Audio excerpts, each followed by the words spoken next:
you guppies. The enemy is evolving and invading our lands. The time to strike is now. We need you to deploy our elite force of mosquito fish and neutralize the enemy. Mosquitoes will breed in many backyard-standing water bodies such as green swimming pools, ponds, and fountains. Mosquito fish are a natural method of control and will stop the enemy before they evolve into fully fledged fighting machines. This will reduce the mosquito population and promote safer communities for all of Hillsborough County residents. Report to htfl.gov/mosquitoes for more information on how you can prevent mosquitoes. Good luck, guppies. Make me proud.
Good morning, ladies and gentlemen, and welcome to the County Public Safety Coordinating Council regular committee meeting for May 17th of 2024.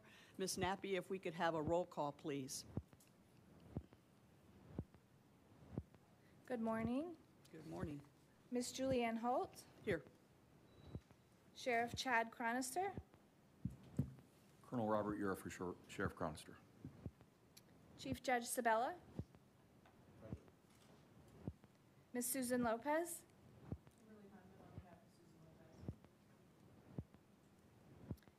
Ms. Deanna Obregon. Here.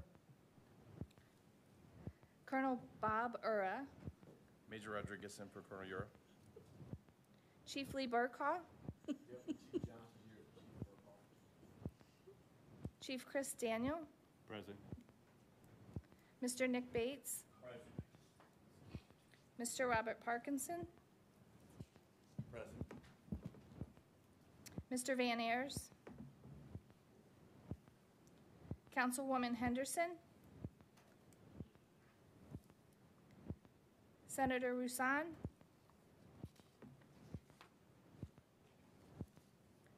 Ms. Hammersley. Present. Mr. Barentine. Present. Ms. Ruiz.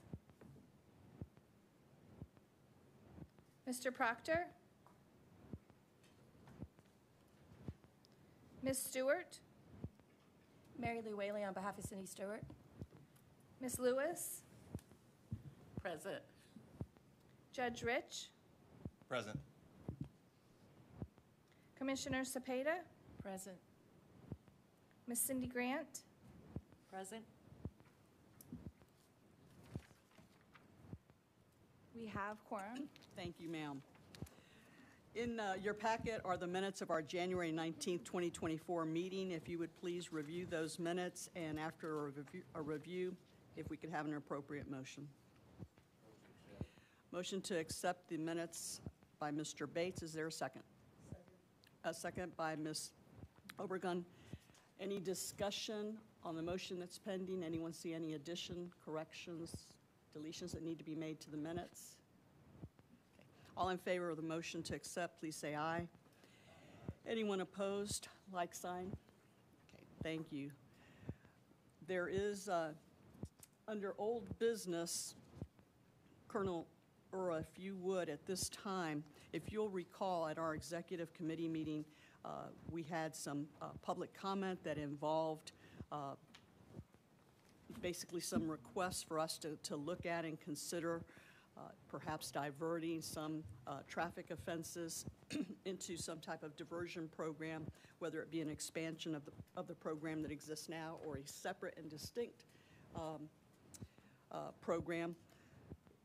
As a result of that set of comments that was made that day, Colonel Ura returned back, obviously, to his normal duties, and today he's going to report to us some information that just gives you some ideas of some arrest in terms of traffic offenses involving no valid driver's license and things of that sort.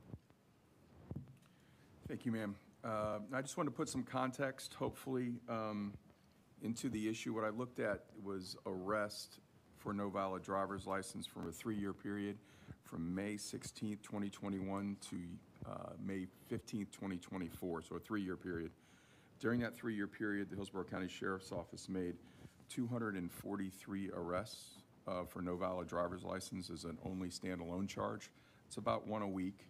And you think, well, okay, that may be a number that we could look at, but when you put it in context that during that same period of time, the Sheriff's Office made 430,721 traffic stops. So what we're looking at is 0.00056% of the time that there's a traffic stop that an arrest is made for no valid driver's license. So I'm not sure this would rise to the level of something that is a systematic thing where we're trying to target people with no valid driver's license. And again, the reason for the driver's license suspension could vary from failure to pay child support to no valid insurance and things like that. It gets into a little bit of a matrix. I did share with the chairman previously that there is a fairly complex matrix that a deputy or an officer has to use, that we use as a guideline to actually even make an arrest on a no valid driver's license, and it's not something that we take lightly. So I just wanted to add that comment that based on those numbers over the last 3 years, again, 0.00056% of the time an arrest is made on a traffic stop for no valid driver's license. And that's just the sheriff's office stats. I'm sure that the surrounding agencies are similar on the numbers. Were you able to also ascertain no valid driver's license that had accompanying charges, which would indicate whether or not that would offer any other opportunity, which would obviously have to consider what the other charge is, obviously? Yeah, yes, ma'am. During that same period of time, during that same 3-year period, 1,223 times no valid driver's license was an accompanied charge, which means there was additional charges that warranted the arrest. So 1,223 times during the 3-year period.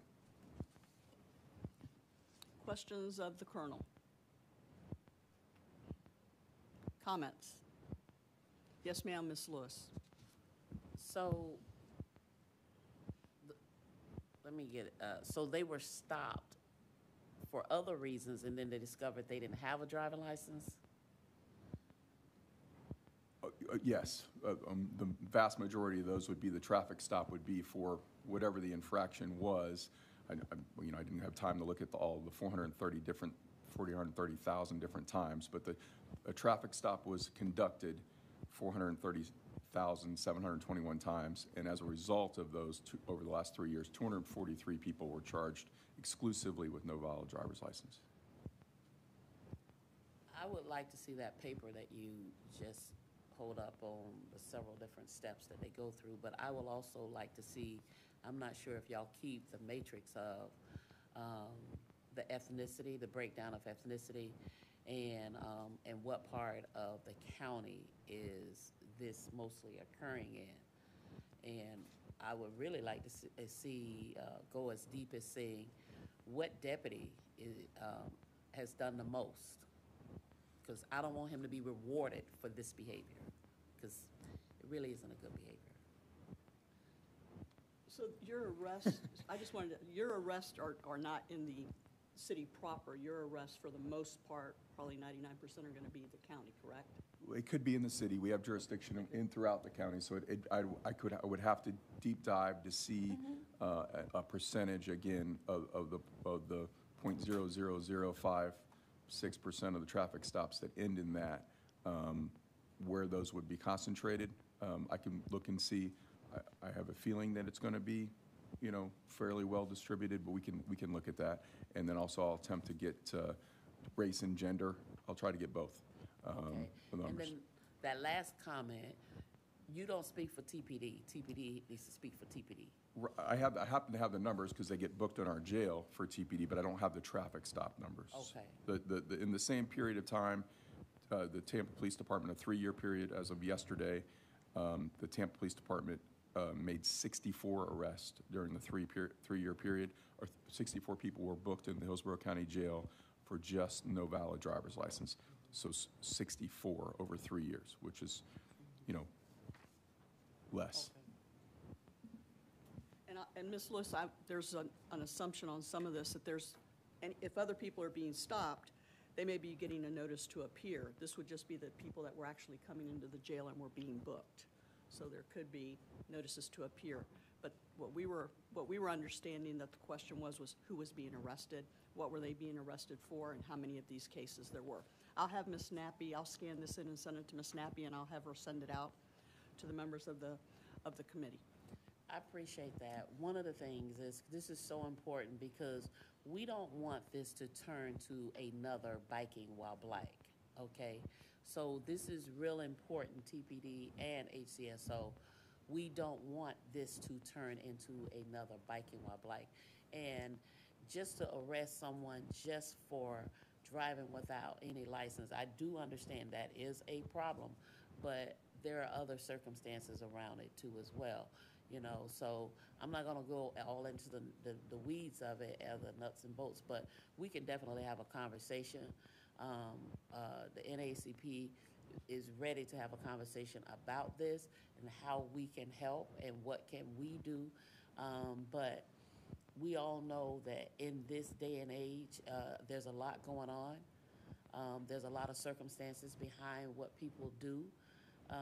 If somebody is hungry and then they stealing, so is that stealing? In our neighborhood, you say it's stealing, but in other people's neighborhood, you say they're thriving. So we need to know, and y'all need to understand there may be circumstances, and I'm not saying this is for all, but we need to know what is actually going on behind this here with all of those people. It's very important. Yes, ma'am. And if Ms. Nappy, Ms. Ruiz is present here today. Under new business, we have our first presentation is going to be by Ms. Whaley regarding the Unified Data Share update on behalf of our clerk, Cindy Stewart. Thank you so much. We do have a PowerPoint, short PowerPoint. If we can go to the next slide, please.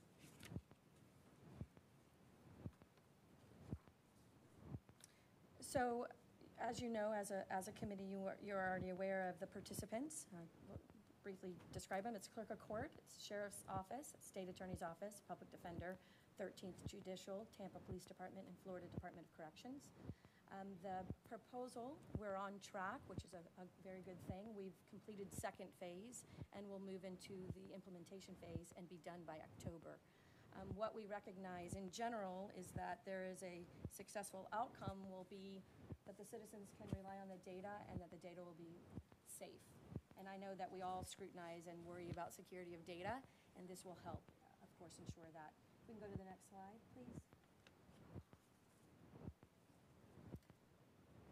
To give you a little bit more information, in general, this multi-agency effort is to improve and modernize our current data share process. And that's it. Any questions? Thank you. Appreciate it. Exactly.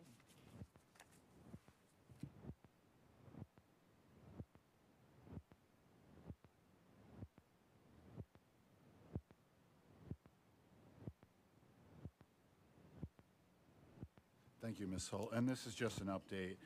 At our last meeting, I reminded folks that the county is going through our 3-year JAG procurement process, concept paper process. The deadline is actually at 5 o'clock today.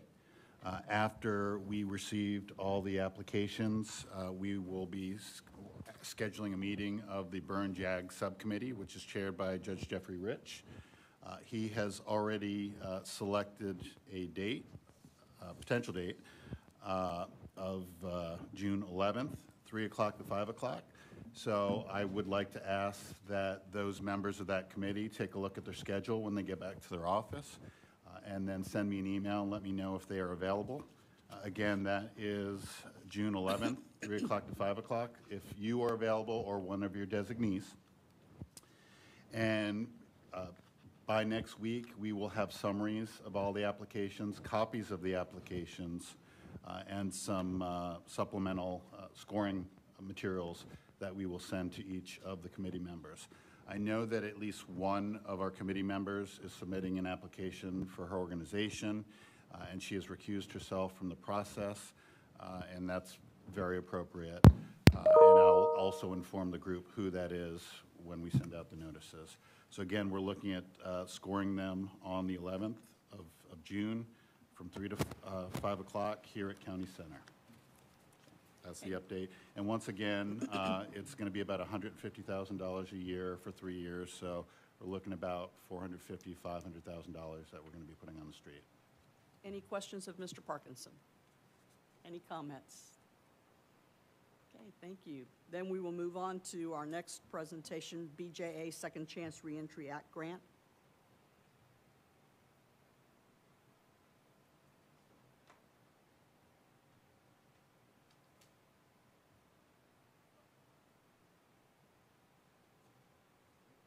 Yes, Mr. Jalazo, it's your turn.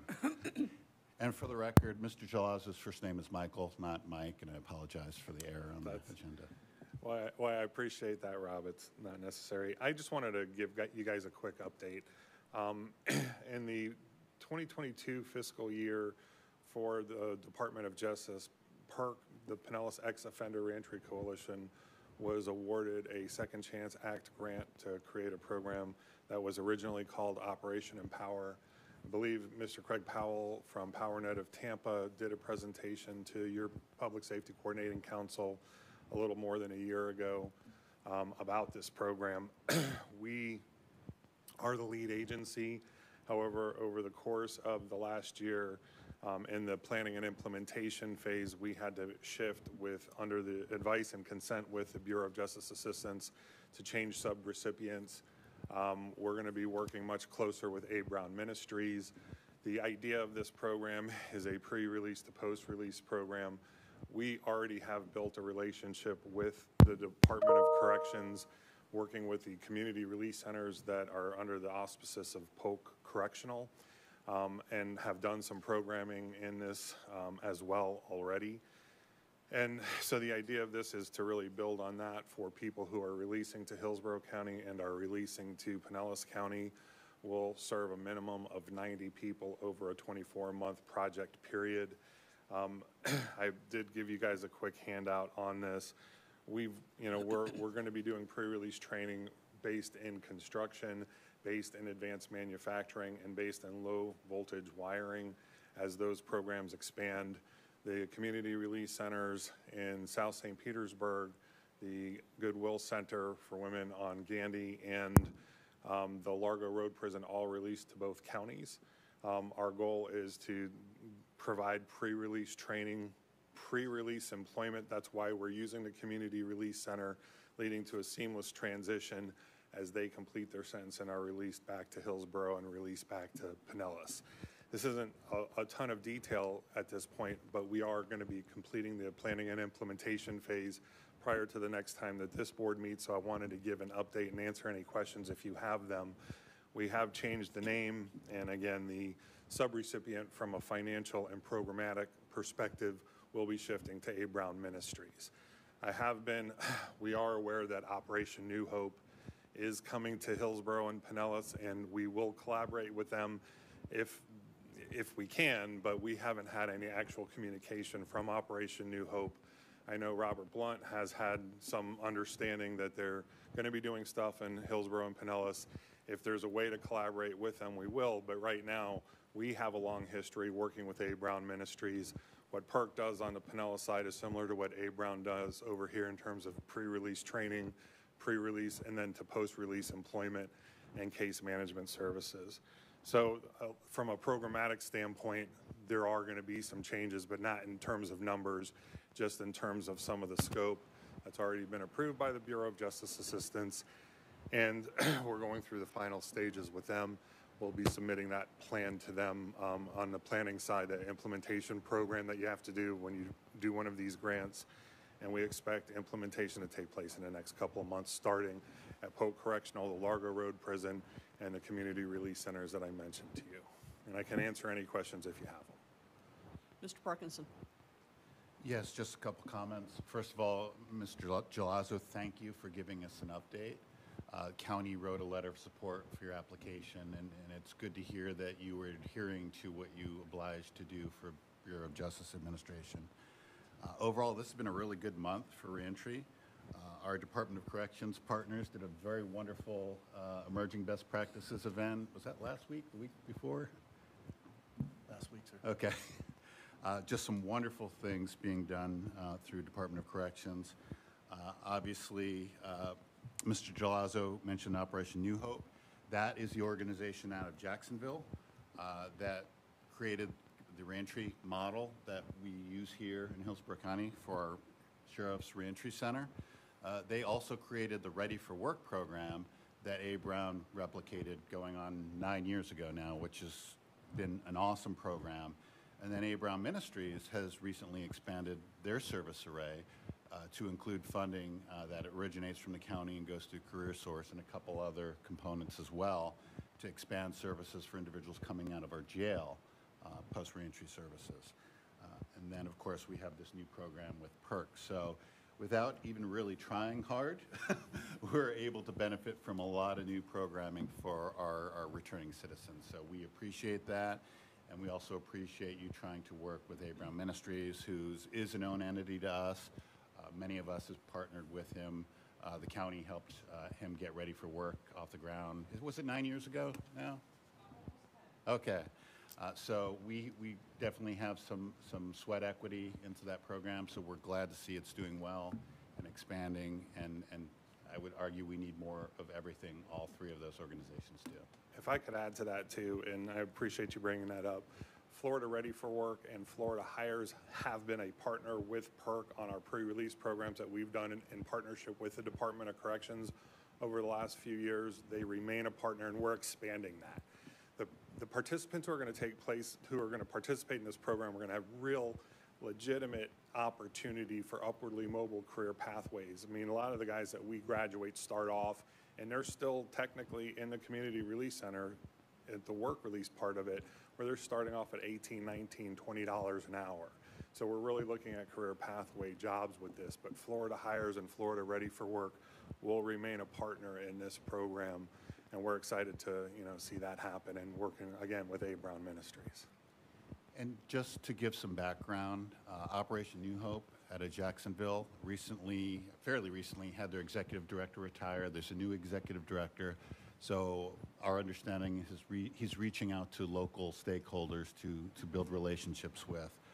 But I also think it's important to understand that they recently received a legislative appropriation to expand into Central Florida, including Orlando, Hillsborough, and Pinellas County. And I think it's all still cooking, so we're not exactly sure how that's going to benefit our community. But their appropriation was in the millions, if I recall. So they should be able to expand their footprint significantly. And again, these are things that we didn't know were coming, and we're going to be able to benefit from. So again, thank you for everything you do. Thank you. Yes, sir, Mr. Gelazo, thank you so very much. And if there's anything that we can do as the Public Safety Coordinating Council to assist you in just merging any new relationships, just let us know. I will. And the other thing I would add, since you mentioned Career Source, I'm also on the board of the new Career Source, Hillsborough Pinellas. I think I'm going to get that title right at some point. And as we move towards hiring a CEO in that merger, we expect these services to remain seamless. But I'm excited about the opportunity for maybe on the criminal justice side or the reentry side that we're going to be able to work together as collaborative counties, because that's something we've tried to do for years. So we look forward to working with you guys, and we'll come back with data and reports later on. Thank you so very much. Thank you. Our next presentation will be by Kelly Hammersley, and it's an update on the recently passed committee substitute, House Bill 1425. And there is a PowerPoint presentation to accompany Ms. Hammersley's presentation. Prior to my starting the PowerPoint, I did want to bring to the board's attention the effects of House Bill 1425 that has been signed by the governor and will go into effect July 1st, as it brings some responsibilities from the Juvenile Justice Community Advisory Board onto the Public Safety Coordinating Council. And as I go through these, I may not have all the answers right now prior to July 1st, but we'll work through this. It removes the responsibility for our Juvenile Justice Community Advisory Boards to propose the implementation of community service programs to their respective circuits and to submit circuit plans. It requires the Public Safety Coordinating Council of a county to collaborate with DJJ rather than a CAB when developing a comprehensive public safety plan that includes programs and services for juveniles. It requires the CABs to work with the Chief Probation Officer of the circuit in using data to inform policy and practice that will improve the juvenile justice continuum. Likewise, it requires membership of the board to be approved by the Chief Probation Officer of the circuit and reduces the number of members on the board by 2 by reducing the number of community leader or youth serving coalition members required from 5 to 3. In addition, it requires the Chief Probation Officer of the circuit to serve as the chair of the board. There are many other items on the bill. I can go through them all if you'd like at this point, but those are the ones that are most noteworthy as it impacts it involves the Public Safety Coordinating Council. Just one quick question. I know you said you don't have a lot of answers, but in terms of the responsibility that the Public Safety Coordinating Council is going to have with the collaboration, is it going to be collaboration with you directly as the Chief Probation Officer, or is this going to be something that we're going to have to coordinate with the Secretary? From what I understand, it's going to be with the chief probation officers. At this point in time, the department is cultivating curriculum for all the chief probation officers for training and anything that requires their CAB involvement and participation. So we're prepared to take on that role in the CAB effective in July. And you have any idea when we might get whatever the directives might be from Tallahassee in terms of? Correct. No, I do not. I do know that there's a statewide advisory group and that our Hillsborough County representative is Brian Ford. He's affiliated as a government consultant for the Cochran Partners. And recently, as I provided this PowerPoint by Secretary Eric Hall, this was the April 22nd, 2024 State Advisory Group meeting. So I don't really have any answers right now as far as the implementation and what that will look like. Hopefully, I'll be getting, all of us chiefs throughout the state, will all be getting the required training. And I would like to say on behalf of the current chair of our Juvenile Justice Community Advisory Board, Rocky Brancato, he has been very helpful in providing me all the documentation that I will need moving forward. Likewise, I'd like to say a special thanks to Mr. Parkinson for communicating and collaborating, because we plan to continue this process. We know we have today a Juvenile Justice Community Advisory Board at 10 a.m., and we will also be having this conversation as well at that board meeting. So, Mr. Parkinson and Ms. Hammersley, obviously to the extent that there would be any expectation that this council have any type of coordinated meetings with either the CAT or with anyone else, I think something that we should be putting on the forefront for discussions, because obviously it affects a lot of individuals' calendars and certainly will probably shift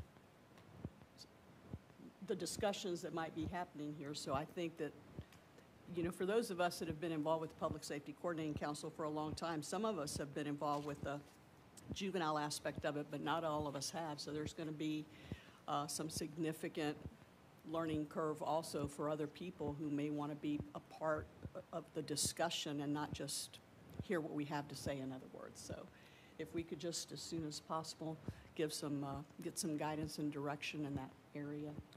So this bill goes into effect July 1 of this year. And I have to be honest with you, when I was tracking the original bill, I was really looking at the impact that the bill would have on our detention population, and that had been my primary focus. And then as the committee substitutes started to fall into place, I didn't track it as well as I probably should have. So seeing all of these additional requirements add on, it's a significant change to the Juvenile Justice Board. And although, again, we've talked in Juvenile Justice Board about the impact of juvenile detention, we haven't talked about really the impact of all these other changes on the system. It's going to change the configuration of the Juvenile Justice Board. We are very lucky to have a long history of strong partnership with DJJ, especially our Chief Probation Officer, Ms. Hammersley, and our Chief Probation Officers before her. They've always been capable and willing partners with us, even when the county did not have a great relationship with DJJ, flashing back to some litigation issues in the early 2000s. We've always had a good relationship with our Chief Probation Officer. So historically, the Chief Probation Officer has attended and participated in Juvenile Justice Board, but they are not actually a member and can't vote. So this kind of flips the script on that, and now the Chief Probation Officer is going to be running the meetings. Of course, the chair of that meeting has always been elected by the general group. Our current chair is Rocky Brancato, who has done an outstanding job. My understanding is he's going to continue to represent the Public Defender's Office, which is vital to the success of that committee. But the committee is also going to be reduced in size. So I believe the two positions being reduced are on the community leader side. Correct. So I think we're going to have a discussion today about that and how that might look. And I know there's no concrete operational plans from Tallahassee yet and how those decisions are going to be made, but the chief probation officer is going to have the key role in that process. So, a lot of undiscovered country here, so we'll be learning together, and my hope is that the new configuration does not change the collegial working relationship that the committee has had over the last umpteen years as we work to collaboratively problem solve. Again, my primary concern was the increased use of juvenile detention, and we're going to be dealing with that. That's going to be a significant issue moving forward. How do we get those kids out that don't need to be there? How do we make sure they're wrapped around with appropriate services when they are released? Those issues remain and are going to be more significant than in the past. So, just my comments. And obviously, as you're moving forward, you already know that the concern that many of us have across the state, as well as here in Hillsborough County, is the significant waiting list that already exists statewide as it relates for placement in programs, and not having people just waiting in the detention center to be shipped off. So I hope that you will take those concerns to the secretary, because obviously we had really done a great job reducing the waiting list, and it seems that over the last several months, many of the jurisdictions are being put in a position where they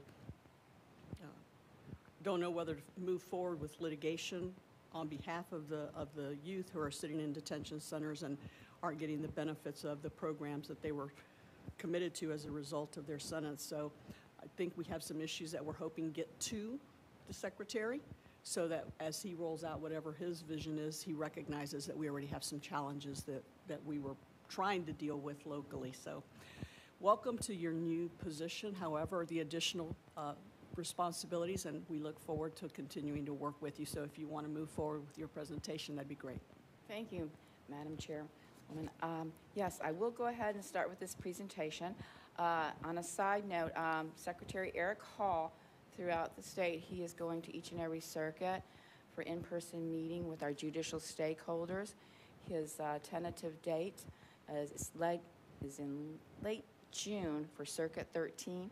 Location and time has not been completed at this point, as far as we're still working on that. I have provided our communications director all the contact information for our juvenile judges, chief judges, and leadership from the state attorney, public defender, and law enforcement entities to where you can participate in this in-person meeting, so he can go through this presentation, which perhaps will be more updated, and answer any questions that you have in elaboration. So as I move forward, and it's going to just be a brief recap, this was presented at the State Advisory Group prior to House Bill 1425 and House Bill 1181 being approved and signed by the governor. So this is our proposed budget, as you can see, for 24-25. And our key amendments adopted when we talk about our priority agency bills are minor in possession of a firearm, use of canines, and educational alignment. The 2024 session highlights, as you see here, what we're looking at is replacement of our Hillsborough Detention Center, the only detention center in the state of Florida that we're looking at this particular point, and also in contract increase to our SINS-FINS, our contracted providers for probation services, an increase, and our infrastructure replacement for our internet technology. And then the session highlights for House Bill 1181 when we talk about perhaps increased detention time and youth committed to the department. It clarifies that minor in possession of youth for misdemeanor offenses for possession of a firearm will be eligible for residential commitment. Conditional release will be the only opportunity for post-commitment. We will no longer have post-commitment probation. It will be conditional release, and that if youth are committed to a residential program for a firearm offense, they will be on conditional release for a period of 1 year with electronic monitoring for the initial 6 months of conditional release. And the use of canines is for contraband in facilities, residential and detention centers. And of course, there's an increase as far as bringing in currency and tobacco products to our facility. It's considered contraband, and that will be a second-degree felony. Furthermore, detention, as you can see here, it requires detention until the adjudicatory hearing for specified serious gun offenses. And if the trial has not been completed by 60 days, the court will hold detention status reviews each successive 7-day period after 60 days. The court may exercise discretion to place a child on supervised release with EM prior to the adjudicatory hearing for specified offenses. That is written in clear and, in writing based on clear and convincing evidence that the child does not pose a threat to public safety. As you can see, going forward, I don't want to read all the bullets unless, of course, you'd like me to, but it increases children charged with a firearm offense, excluding minor in possession, who is not committed to DJJ residential must serve 30 days in detention, a minimum of 1 year probation, and 100 hours of community service or paid work. Arrest for violating the terms of EM or supervised release will result in secure detention until the detention hearing, which is first appearance traditionally the very next morning. Civil citation is being renamed to delinquency citation, and it requires the department to submit a report of entities that do not utilize delinquency citations more than 70% of the time for first-time offenses that are eligible. And likewise, it goes on to say the additional effects pursuant to this bill allows use of educational records in court proceedings without parental consent as a way to ensure adherence to terms of probation and conditional release, to name a few.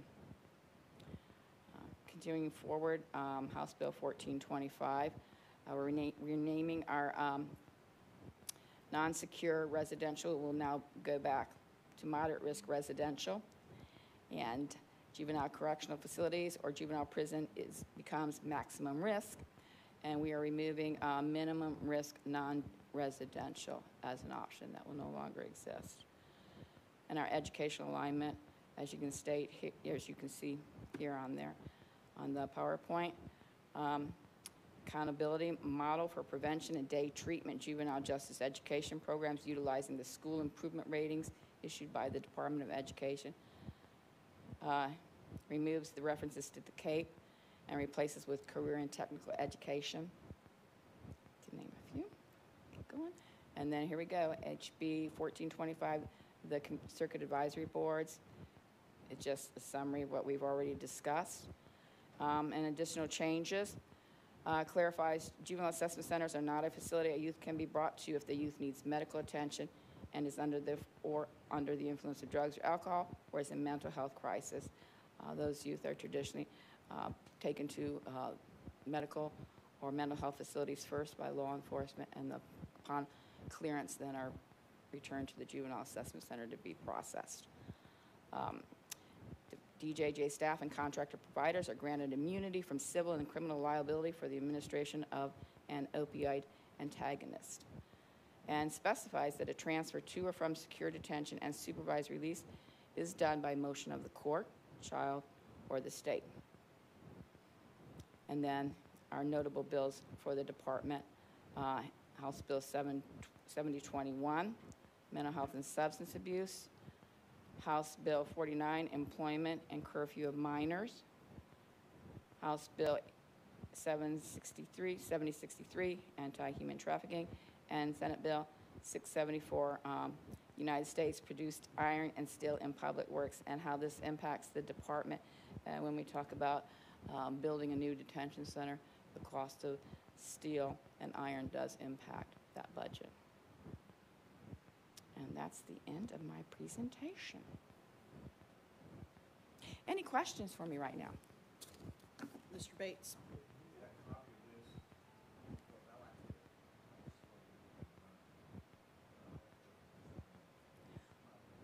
I understand. Let me clarify through my leadership if that's something that I can pass out. Mr. Bates, I apologize, I was Chair. just gonna say, let me,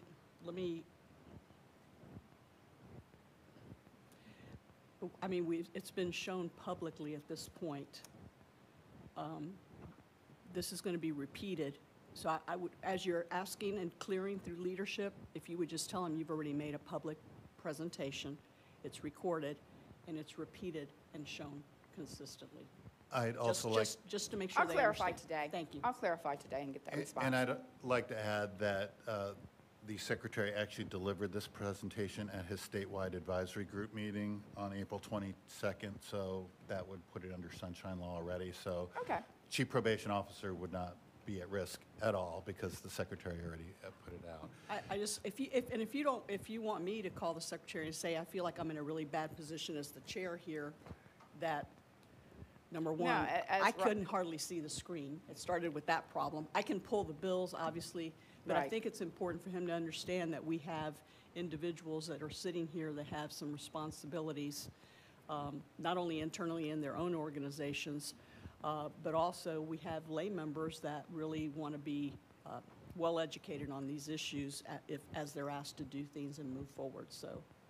And- Absolutely, and the secretary is aware that we are, as a precursor, sharing this information as we are set for our cabs and public safety coordinating councils as well. So, as Mr. Parkins said, if it's already out there as part of the sunshine law, I see no objection at this point without even having to go forward. Thank you, Ms. Hammersley, and sorry if, I'm sorry for making you in any way uncomfortable today. Obviously, you know, a lot of us have been around the table for a lot of years and have been involved in both councils, and so we're a little bit curious about where we're headed.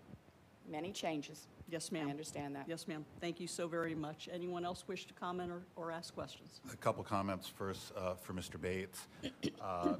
I have some legislative analysis that's publicly available through the Judiciary Committee of the House that does a really good job of explaining the changes in statute, what was, what is, and those changes. So I'll give you a hard copy of that right now, so that will help you read up. That's more comprehensive than the Secretary's presentation. Thank you, Mr. Parkinson. Yes, sir, Chief. Can that be emailed to the board? Once she gets her clearance, I think what she's saying is that she will provide it to us, and then we will ship it to every member of the council, absolutely. Absolutely.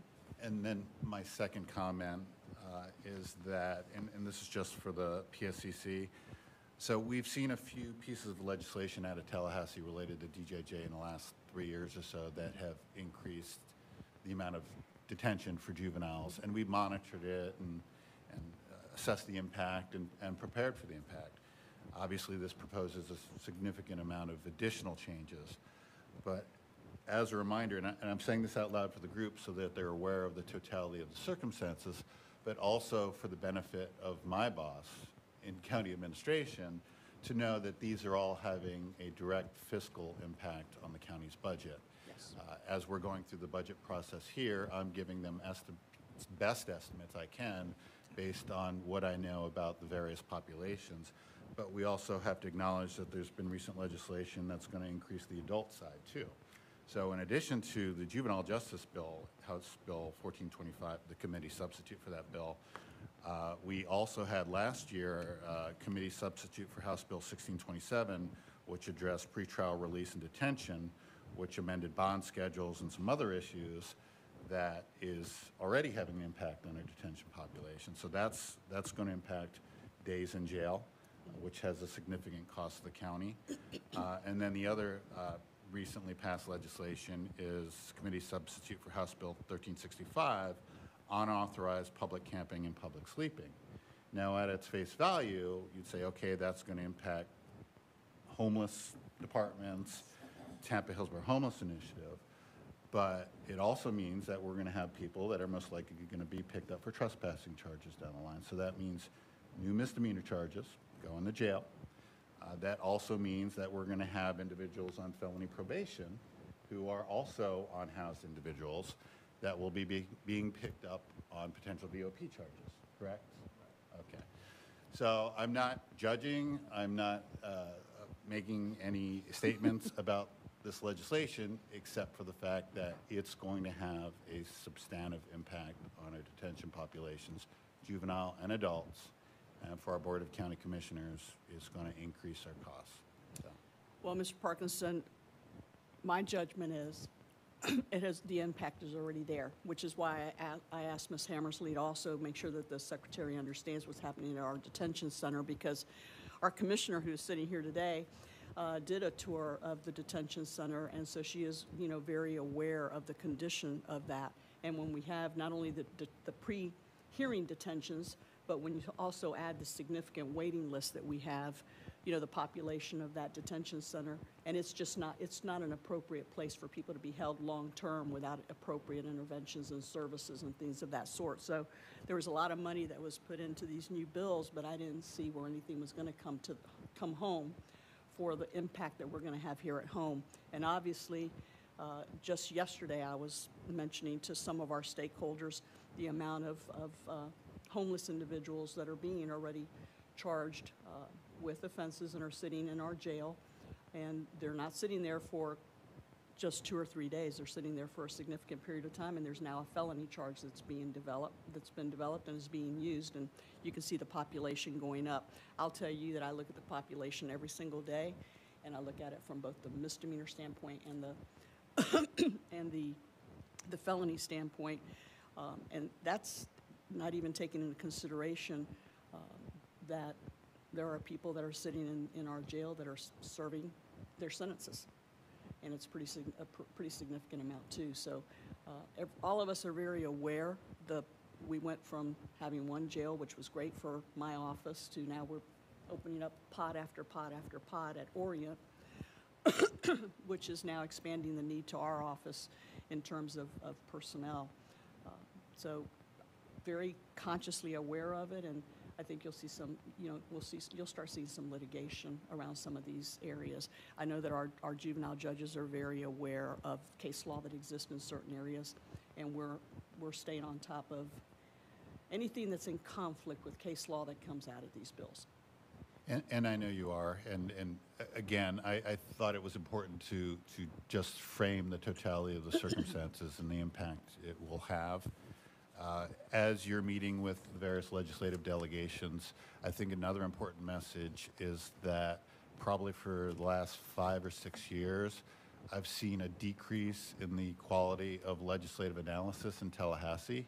Historically, all the committees have done fairly decent jobs of analyzing the impact on local government and local institutions, and I feel that, again, based on the objective review of more recent analysis, they're not comprehensively assessing potential impact. And if they're going to pass legislation, that's fine, but I think people need to have an idea of what the impact is going to be at the local level. And so we can request the resources to address the need. Understood. Ms. Holt, Yes, ma'am, Ms. Lewis. let me get some clarification. So you say all of this takes place July the 1st? Correct. So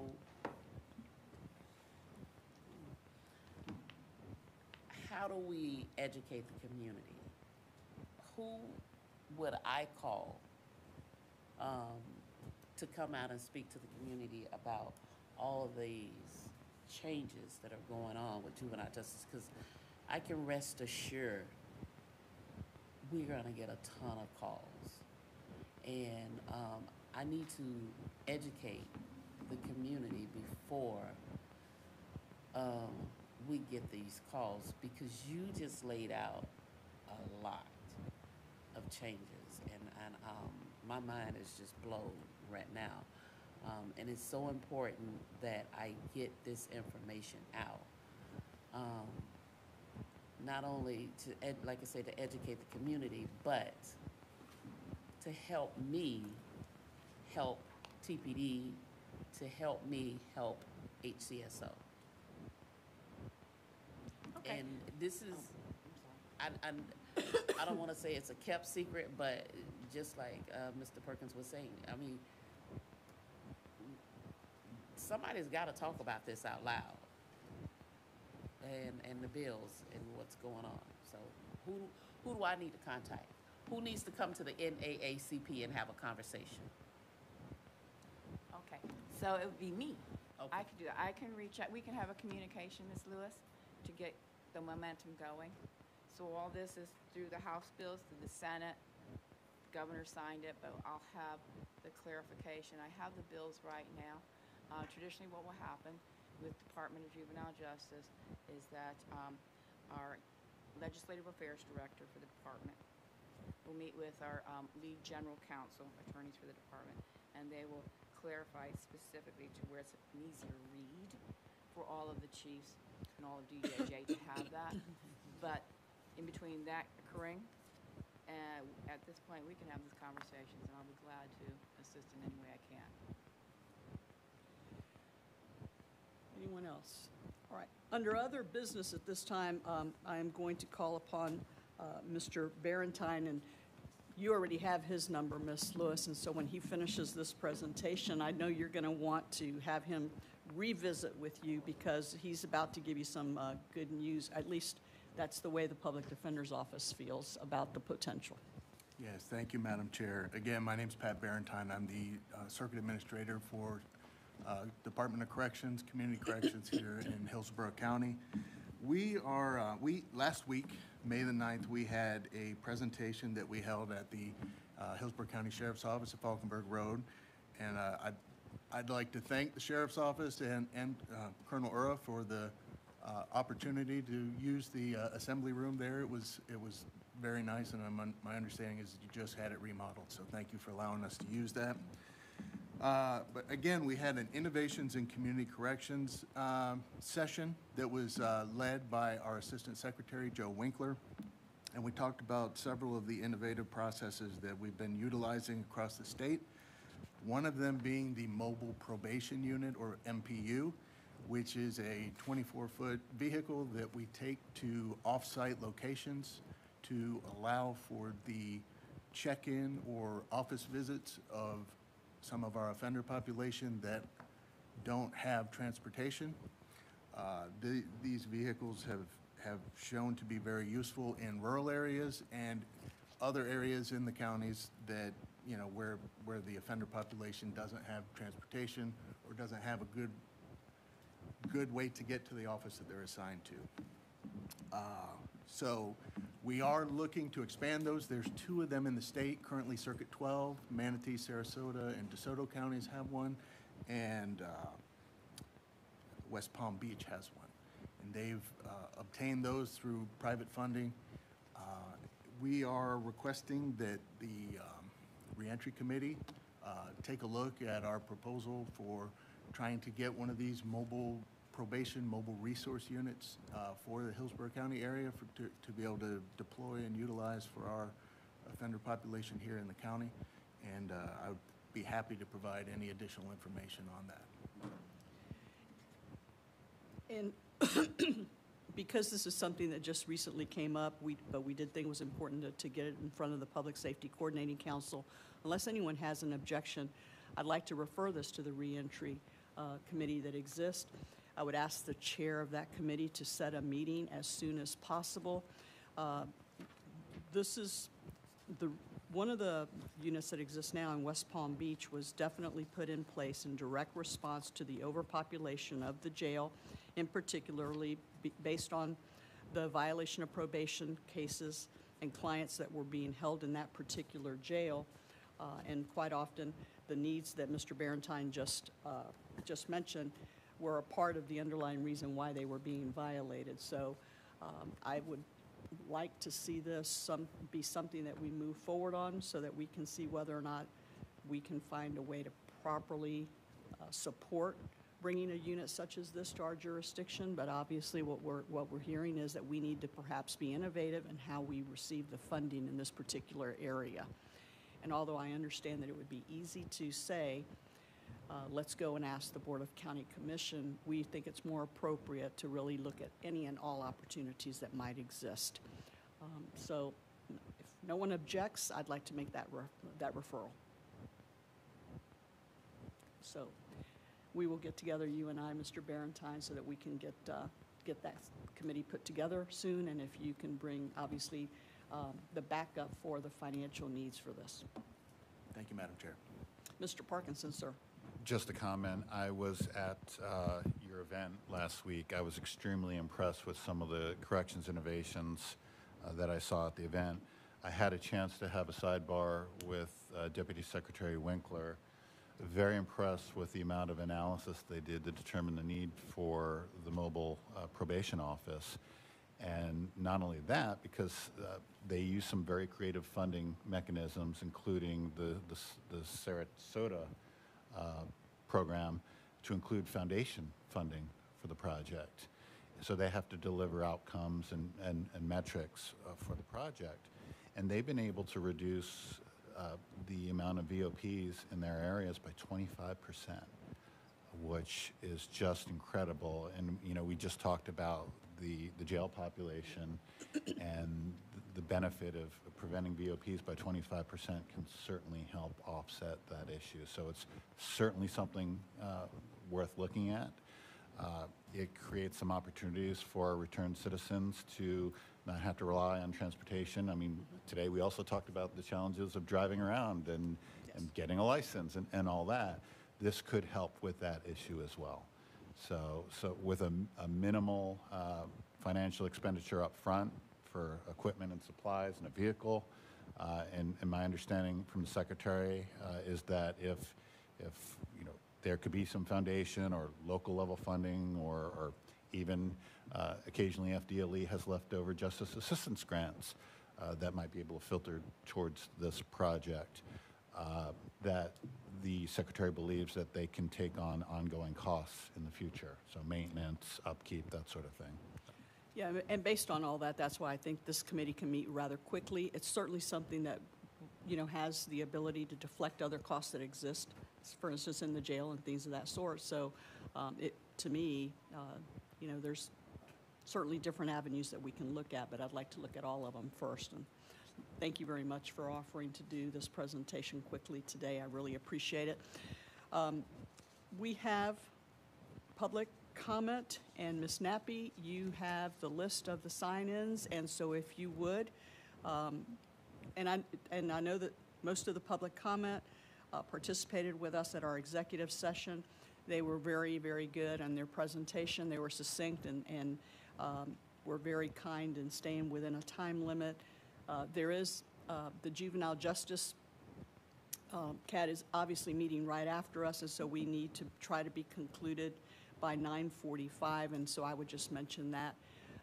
If you can designate speakers that you believe will deliver the message that you want delivered today, we certainly would appreciate it. It's 9:28, and so if we could have our first speaker. Pastor Michael Price is the first speaker.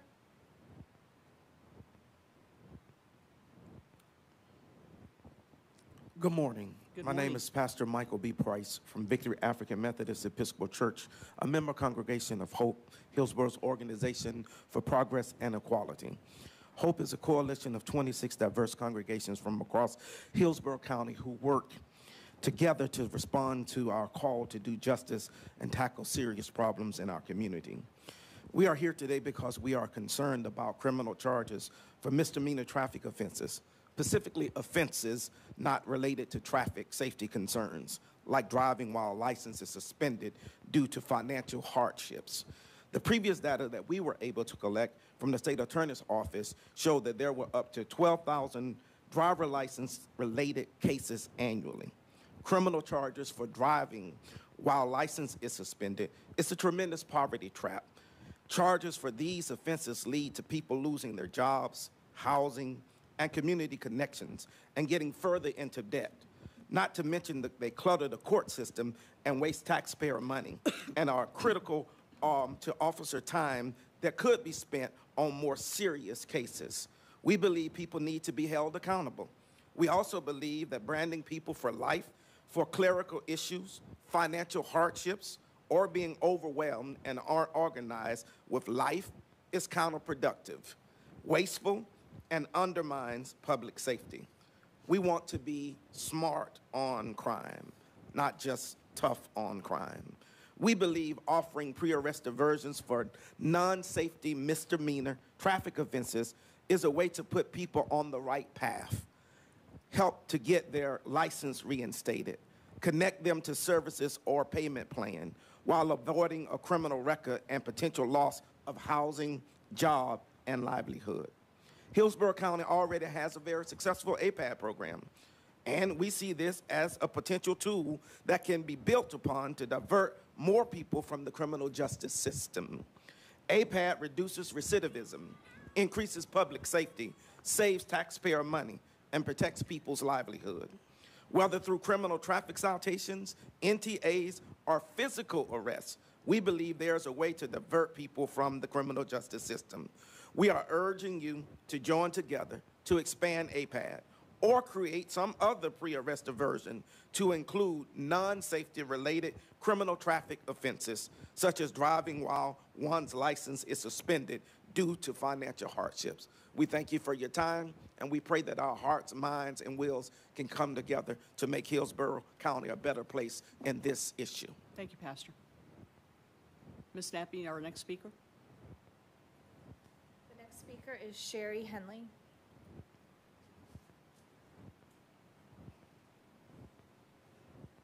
Good morning. I'm Sherry Henley from St. Mark's Episcopal Church and a member of HOPE. We are concerned about the reducing arrests for these people who lose their licenses for inability to pay fines or fees. I understand the numbers about that were stated at the beginning of the meeting about the 63 or 40 some people out of 4,900 that were 49,000, I think, that were taken in-house. We are concerned about those who receive notices to appear, and that's the 10 to 12,000 per year who receive a criminal record because they have that notice to appear. We believe that the successful APAD program that's in place would be a great vehicle for people with these offenses of driving with a suspended license, known or unknown, with failure to pay fines and fees. These are not dangerous driving offenses. These are failures for financial reasons. Believe that if they go through the APAD program, it saves taxpayer money. We know it reduces recidivism. Recidivism for a civil citation is 2 to 4%, and with a criminal record that affects people's livelihood, that's often 45%. So it seems smart to put people through the program where they can make payments, they can get their license reinstated, and it's a proven way to have safety in our community. Thank you. Thank you. Our next speaker, Ms. Snappy. Colonel Uro would like to comment at this. And I may need some help from the state attorney's office. Just for clarification, I don't believe a notice to appear brands you as a criminal record. Is that correct? And I guess the other thing that I guess we've never really talked about is if you have a suspended driver's license, you can't get insurance for your vehicle. Correct? All right, next speaker, Ms. Snappy. Next speaker is Lori Jones-Aluka.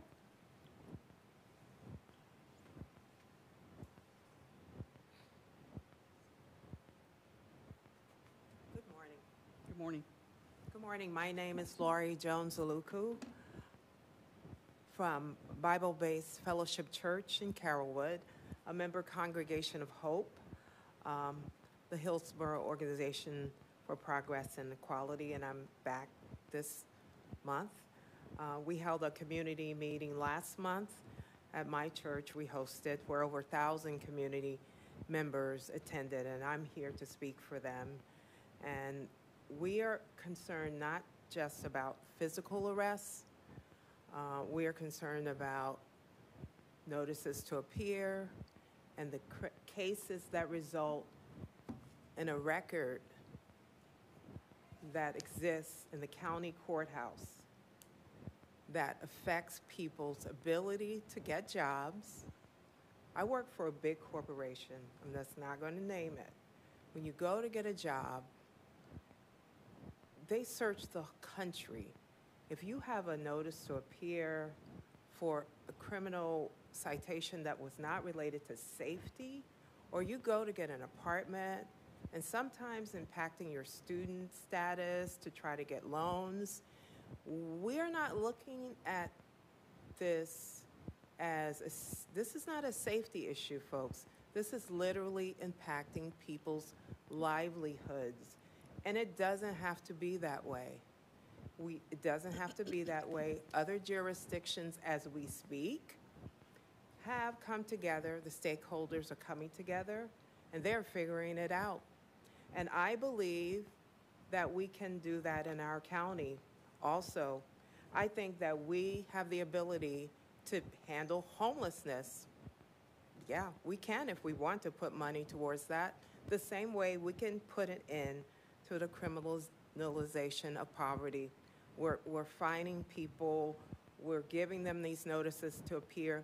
The people who are getting these notices are not even smart enough, like you and me, to know the consequences. They just show up when they show up, don't realize that one day someone like me is going to try to hire them, run their record, and see, oh my God, you got a record. Oh, we can't hire you. Oh, you can't get this. You can't go to this college. But this is the issue. It really impacts people long term. Some people lose their jobs when they get caught up in the system, and then not to mention the fees they have to pay. So we are here to urge the stakeholders to come together to expand APAD. It's a successful program. It's helped juveniles across the county to expand APAD and create some other pre-arrest diversion altogether to include non-safety related criminal offenses such as driving while license is suspended due to financial hardships.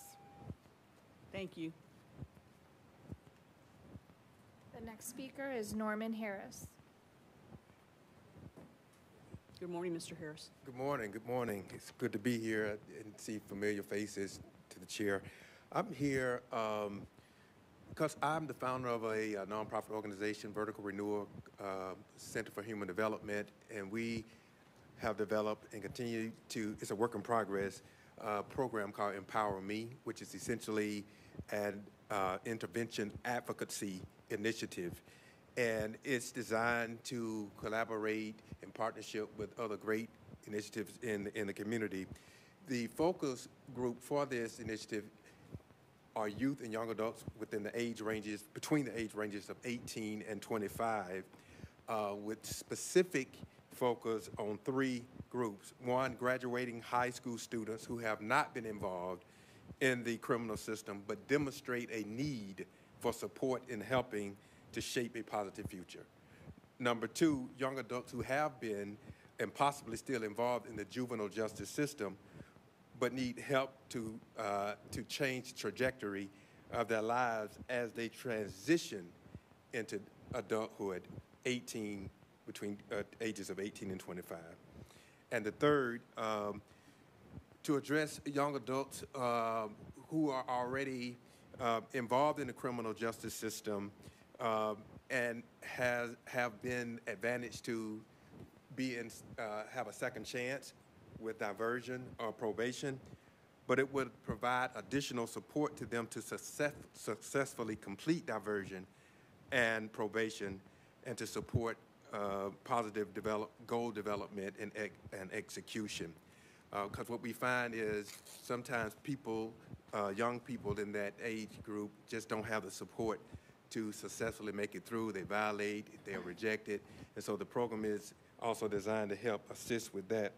And I'll be bring it to a conclusion, but we do have some key objectives, and I'll just name two of them. One of the two is to create individualized plans of action that are strength-based and focused on youth goals for the future. And another one is to provide resources and facilitate opportunities for growth and leadership. And as a brief overview, there will be youth advocates who meet with the youth, and we're calling them client partners because we would invite them, the youth, to be a part of the process that changed the trajectory of their lives. So we would call them client partners. And we would assess immediate needs, which may include some of what has already been addressed today, driver's license, and things of that nature, GED, employment, housing stabilization, therapy. But in addition to that, we will be involved in helping them to develop long-term goals, which we would call the Client Partner SMART. SMART being an acronym for specific, measurable, achievable, relevant, time-bound goals. And they'll be required to do assessments, and we'll do evaluations for up to 5 years after they enter into our program. And that's a very, I'm brushing through it, but that's a very brief overview. If it generates any interest, I'll be more than willing to come back and do a more in-depth presentation, or to meet with the stakeholders individually and do a more in-depth presentation, PowerPoint presentation, because we will be asking for support and partnerships and collaborations. Mr. Harris, it would be probably helpful if you could email us any type of concept paper that you have, or any type of literature that you've prepared, something that would lay out what the program, how it operates, what its outcomes would look like, if you're going to have peer-to-peer type of support systems. It would be helpful if you would send something like that to us, so that we could determine the appropriate committee to refer this to, so that we could then have a presentation at a later time. But that would allow us an opportunity to vet where we should probably put this for a reference. Okay, thank you Thank so you much. very And much. sorry, I was brushing through. Nope, I so- appreciate it. And we're sorry that we only have the 3 minutes per speaker today, but unfortunately, you saw everything that we were trying to catch up from the legislative session. Yes, Thank you, sir. And thank you so much. Ms. Nappy, our next speaker, please. Our last speaker is Judy Barzilay.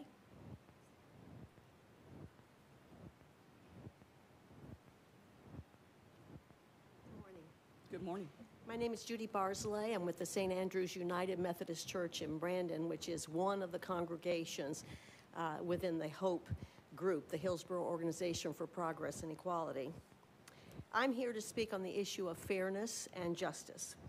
Is it fair, if one is unable financially to pay a fine or a fee, to just add more fines and fees on top of that, to suspend their license, and possibly to arrest them? I think not. In 2019 in Hillsborough County, there were over 30,000 adult misdemeanor cases, which included physical arrests, notices to appear, and criminal traffic citations, commonly referred to as paper arrest. Nearly half of these cases were for traffic offenses like driving on a suspended or canceled license, having an expired license or tag, and roughly 10 or 12,000 each year are related to driver's licenses. This is data from the Clerk of Court's office. According to the Fines and Fees Justice Center, 32% of these are from just 2 zip codes in Hillsborough County, 33610 from East Tampa and 33612 from the University area. Also, the Fines and Fees Justice Center reports that 42% of people with a suspended driver's license lose their jobs. We urge you to come together to expand the APAD program to create an option for these people to, or some other program, to include non-safety related criminal offenses such as driving while license suspended due to financial hardships. Thank you. Comments, Mr. Bates. Yes. I understand that I've run many background checks. Never have I seen NTA show up on background checks. My understanding is the only thing that show up is the victim. Not that you were arrested for something, that you were the victim. Am I right? I'm not sure what shows up on what type of background checks are done, and there's different background checks. But my experience has been that employers don't hold something against somebody unless there is in fact a conviction. Right. We never did. So an NTA to me is, I think there should be more of them actually, because it keeps you from being arrested. Thank you. Ms. Lewis? In my experience in being black and raised black and living my life black, those show up all the time. Well, so I think what Judge Sabella was saying was that depending on what type of background check you run, yes, of course you can find out if someone has been arrested, and then you can find out that the charges have been dismissed or they've been diverted or something. What doesn't show up, obviously, is if you're eligible to have a sealing of a record or an expungement, except for certain agencies that do have access to sealing and expungement records because of the nature of the agency's work. So, for instance, security, law enforcement, and things of that sort, they're going to look at whatever has been happening in someone's background. They look at what's happening in someone's life right now.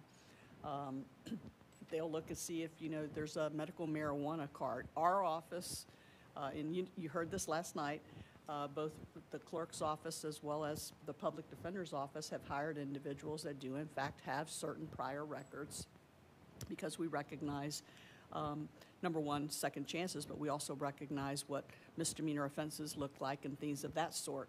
And you can make your individual decisions on who you hire and what position you place them in and what access you give them to certain records that you may have from within. I think that the one question I'd like to ask one person from Hope, whoever wants to answer it, is when you say non-safety offenses, and that includes a driving while license suspended, which means that that person, more likely than not, if driving a vehicle does not have insurance coverage, is that something that you consider to be a non-safety offense? If anyone wants to answer that for us. If not, we're fine if you don't. But it seems to us that there is a disconnect on that part of it. That if you're driving with a suspended driver's license, the chances are 99.9% that you do not have automobile insurance coverage, which means that if you are involved in an accident, there is no coverage not only for yourself and for that vehicle, but there's no coverage for the other individual aspects either. So just curious if that's what you mean by non-safety. Ma'am, if you could approach the microphone, thank you very much for doing this for us. We're not being not responsive to you. We're trying to understand what it is that you mean versus what we mean. We're looking at administrative issues. For example, we have a young man, Greg, here, who was nice enough to show up. He ran into an administrative issue with the auto insurance that was being carried. There was an administrative issue with the auto insurance where the auto insurance was reported as ended, but it really was a clerical error. That was a clerical mistake. But if he had just been given a civil citation at that moment when he was stopped, but as Ms. Lewis politely says, that we know as black folks, sometimes we're not given that. We're not given that grace. We're just not given that grace. So he was arrested, and he's shared this publicly, so I'm sure he doesn't mind me saying that. He was arrested, yeah, with his 4 or 5-year-old child in the car. So we're looking at situations where, yeah, the insurance it looked that way to the officer. It was. But when it came out in the wash, it wasn't. There was not a safety issue. He wasn't driving unsafe.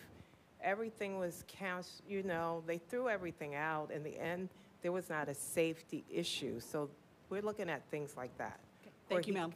We Right. appreciate that. We Thank you. appreciate your, thank you. Anyone have any comments, any questions, any guidance or directive that they'd like to give the chair in terms of the future meetings?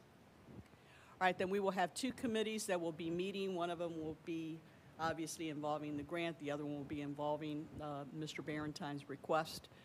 And we will report back to you as it relates to those 2 committees meeting prior to our next official meeting so that you will understand what has happened as a result of those meetings. Don't want to keep you in the dark for a long period of time because both of these things are important to us.